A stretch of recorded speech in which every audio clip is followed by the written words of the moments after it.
Are you dealing with a micromanager? It could be your boss, your leader, or it could be someone on your team that's micromanaging and redoing everything that you're working for. In this episode, we're going to be talking about how to deal with a micromanager. If you are the micromanager, that's going to be a future episode. So let's dig into why it's a problem. The biggest kicker and what we keep talking about in workforce energy management is that energy. A micromanager drains the energy. If you're just going to do the job or redo the job, then why have other people? And when I work with small businesses, I'll give them like 90 days to get out of that micromanagement mode with the right tools. Otherwise, you don't need that person because they're already doing their work. Do you see that flip frame of thinking, why am I paying this person if I'm just doing their job?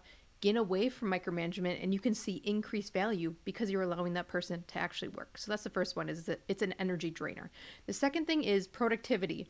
If you have two people doing the same thing, that's not productive. You're just overpaying for the same job. The other thing is when you micromanage and be over responsible, you're making someone under responsible. So you're actually creating a poor performer problem. So the productivity cycle is basically broken at that point. And when we work on workflow or productivity optimization in this workforce energy management model, we look at these little factors like micromanagers, like ineffective pass-offs, double duty tasks, and it kind of cleans up your operation, and the spread is phenomenal because you start to see that energy regain. The other problem, and this is a bigger problem than you think, is you're actually driving results down. Because when you are getting micromanaged, that means that there's not clear, smart goals, that everyone involved does not know their role and what they own, that employees are not managing their time well because they're micromanaging something else that they shouldn't be doing, or they're spending more time on that than their actual job. In most cases that I see, micromanagement is usually happening because of past experiences or because technology is not being leveraged. So say I give you a task and I'm micromanaging you, it's because I don't have updates or information back from you. So how are we leveraging that technology so I don't have to keep bothering you for updates? Regular feedback loops. Does it go too long and then we get derailed or off trail, and that's why they're micromanaging? And then that team accountability, that pretty much in every program that I do, we work on increasing that trust and that team energy. So if you are being micromanaged, this results-oriented team is already dysfunctional, and this is where productivity and energy thrives. So signs that you might be dealing with a micromanager is that stifleness, right? It's feeling stuffy because someone's redoing your work, someone's looking over your back, someone's checking in more than they have to, and that makes you feel like there's a lack of trust. And that makes you feel like you don't want to innovate, you don't want to create, you don't want to go outside the parameters because it's so tight. And you're almost creating a psychological fear to try something new, to go off on your own, to suggest or voice problems. And the ripple effect of that can be huge because if you see something that the other team doesn't, you might not be speaking up, or you might actually have the right answer, the right way to do it, and you don't want to innovate that because of the micromanager involved. So the root cause of this, of the micromanager, and we'll get into the actual micromanager in a future episode, the real reason why this is happening is fear of failure. And this could be because they just have that fear naturally, or because in a previous experience, they allowed it to go too long and it failed. They lost control at some point, at some checkpoint, and it got derailed and they got blamed for it. So we all have those experiences with previous bosses, previous teammates that, didn't do their part and it ended up on your plate. So there could be some fear of failure or loss of control there. That might be a root cause of a micromanager. They might have lack of trust, not in you specifically, not personally, but lack of trust in the process, in the system, in the data. I would often actually see micromanagement go on in some of the outside departments in our manufacturing plants because they didn't trust the data in the system. And it didn't necessarily mean the machine operators putting in the data. It meant the system. Like our system was archaic and not updated often because it was expensive.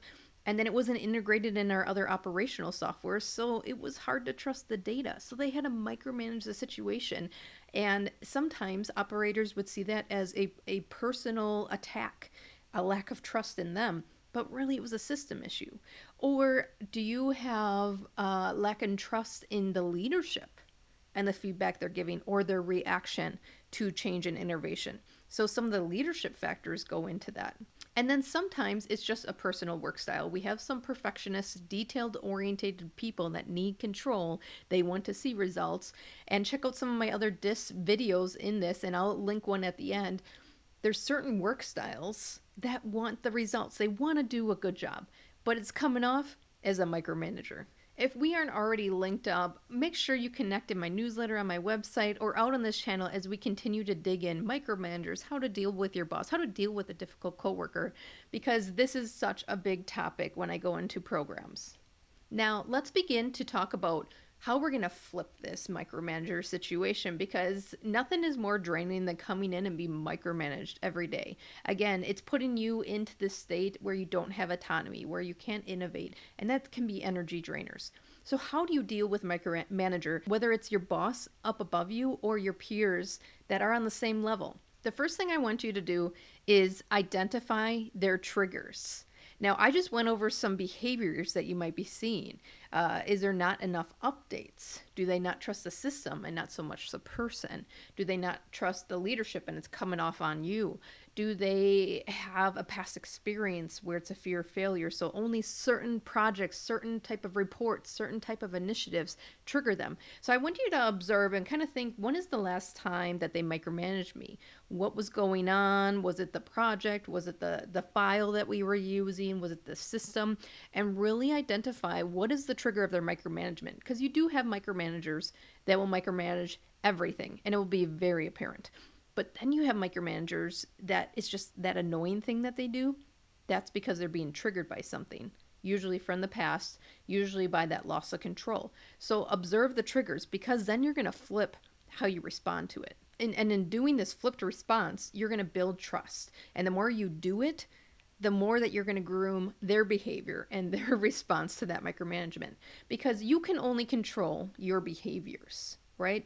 So we need to start detaching that I can't do anything, why try? You can actually groom your behaviors in response to theirs, and because of your new behaviors, they're going to have a new response. Isn't that pretty cool? We do not own their behaviors. We do not own their responses. We can't control anything that they do. But if you create an environment where they can start to trust you, where if they lose control to something you are doing and you do a good job and you deliver quality results on time, over time, they will trust that you do a good job. There are micromanagers that I have dealt with, and I've delivered and I've delivered and I delivered, and eventually in a meeting, they've said, "Oh, don't worry about it. Kelly's got it. I trust that she's going to get it done." And it was like a blown away moment, not because I was proud of my quality of work and delivering on time, because I was always doing that. I was proud of that because of all those responses to that micromanager that I did finally paid off, right? That they backed up and let me do my work that I was doing the whole time. But I groomed a response to them that was satisfactory, in which now they trust that I will get the job done. So here's some phrases that you can use with a micromanager to start building that trust. Because I think some of that's the hardest part, is what do I say to start building this trust? Here's a great example. I noticed that you are always seeking updates on X, spreadsheet, project, initiative. Would it help if I put information in the system before the meeting? Or would it help if I just gave you an update on Friday before the weekend so that you know where we're at? Do you see the shift in trust? They don't have to guess and assume and fill all that narrative with they're not doing it right. I'm going to let the checkpoint go too long and lose control. You're basically getting ahead of the game, saying, I see that you like updates. Would it help if? And you fill the blank before all that assumption and story starts in their head, right? And I think a lot of conflict in the workforce can be diffused through conversation and more frequent checkpoints and updates. And in most cases, this can be done in your technology, but people have to use the system and they have to put the update in for the other person to know that information.